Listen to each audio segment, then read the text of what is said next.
Ngồi trong đêm đợi chờ ai, từng đêm khuya luôn mong nhớ ai.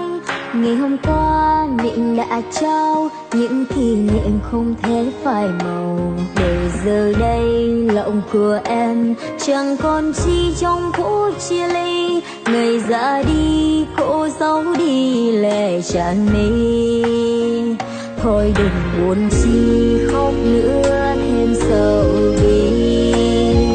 Thôi đừng buồn chi tiếc nuối thêm được gì, tình mình đến đây là không còn chi nữa. Tình mình kết thúc xin đừng làm thêm đau. Nếu một ngày ta gặp lại nhau, xin hãy xem nhau như xa lạ, giữa muôn trùng hàng vạn nỗi đau không đến được đâu.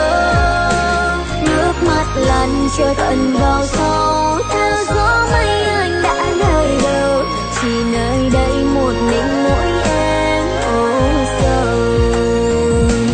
Đi trước ta không thuộc về nhau, sao lúc xưa anh chẳng bước màu, đến với nhau để rồi khổ đau ai trái được đâu. Thế thôi em nay đành buông tay, theo gió mây anh bên người ấy. Người yêu ơi ta đã xa mất nhau từ đây.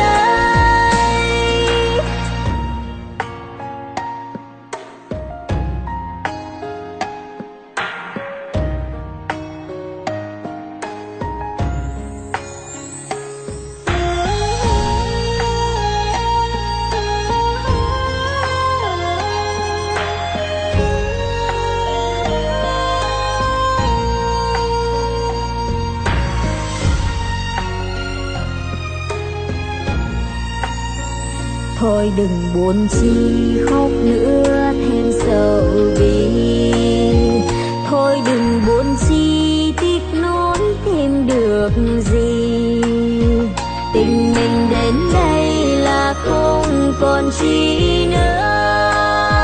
Tình mình kết thúc xin đừng làm thêm đau. Nếu một ngày ta gặp lại nhau, xin hãy xem nhau như xa lạ, giữa muôn trùng hàng vạn nỗi đau không đến được đâu. Nước mắt lăn trôi tận vào sâu, theo gió mây anh đã nơi đâu, chỉ nơi đây một mình mỗi em âu sầu. Đi trước ta không thuộc về nhau.